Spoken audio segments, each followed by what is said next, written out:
I will be reading the Gospel of Mark, chapter 5.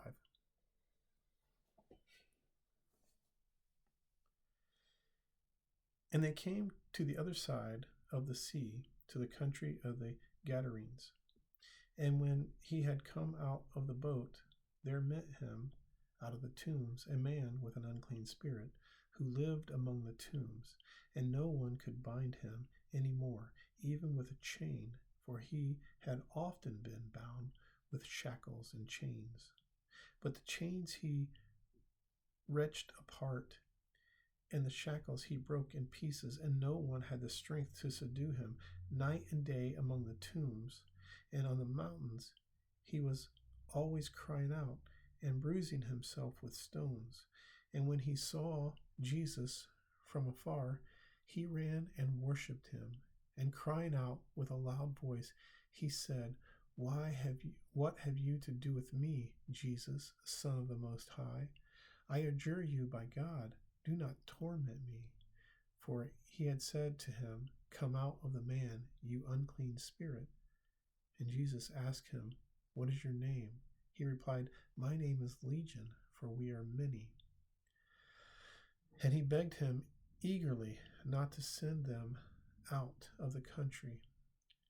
Now a great herd of swine was feeding there on the hillside, and they begged him, Send us to the swine, let us enter them. So he gave them leave. And the unclean spirits came out and entered the swine, and the herd, numbering about 2,000, rushed down the steep bank into the sea and were drowned in the sea.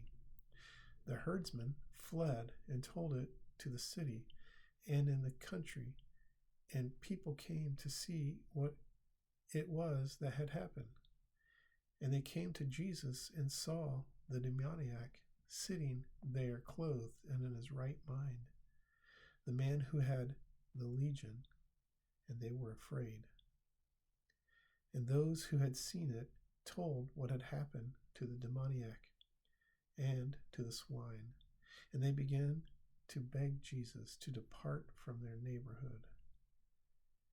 And as he was getting into the boat, the man who had been possessed with demons begged him that he might be with him.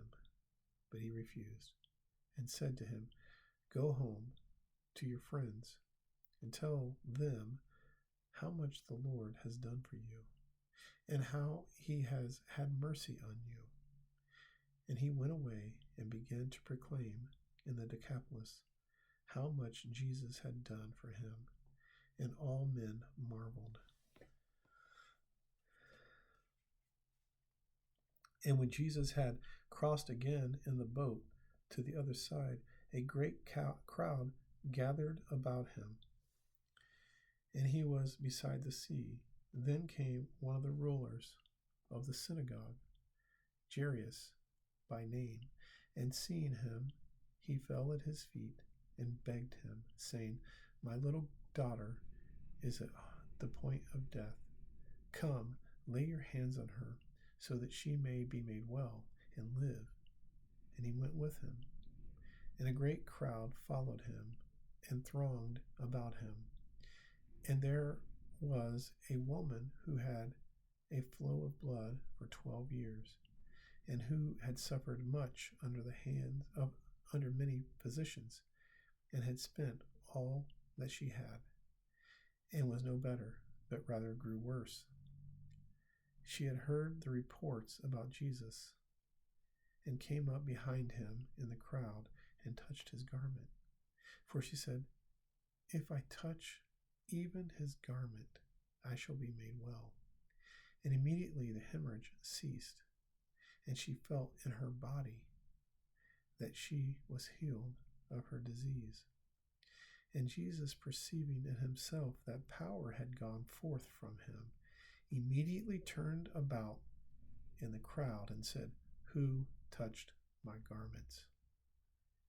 And his disciples said to him, You see the crowd pressing around you, and yet you say, Who touched me? And he looked around to see who had done it. But the woman, knowing what had been done to her, came in fear and trembled, and fell down before him and told him the whole truth. And he said to her, "Daughter, your faith has made you well. Go in peace and be healed of your disease." While he was still speaking, there came from the ruler's house some who said, "Your daughter is dead. Why trouble the teacher any further?" But ignoring what they said, Jesus said to the ruler of the synagogue, "Do not fear, only believe." And he allowed no one to follow him except Peter and James and John, the brother of James. When they came to the house of the ruler of the synagogue, he saw a tumult and people weeping and wailing loudly. And when he had entered, he said to them, "Why do you make a tumult and weep? The child is not dead, but sleeping." And they laughed at him.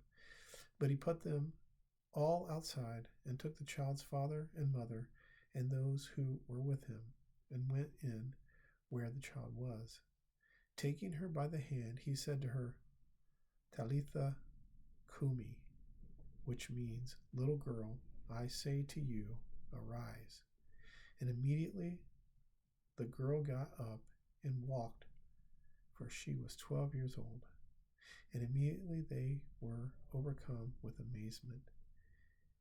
And he strictly charged them that no one should know this, and told them to give her something to eat. The word of the Lord.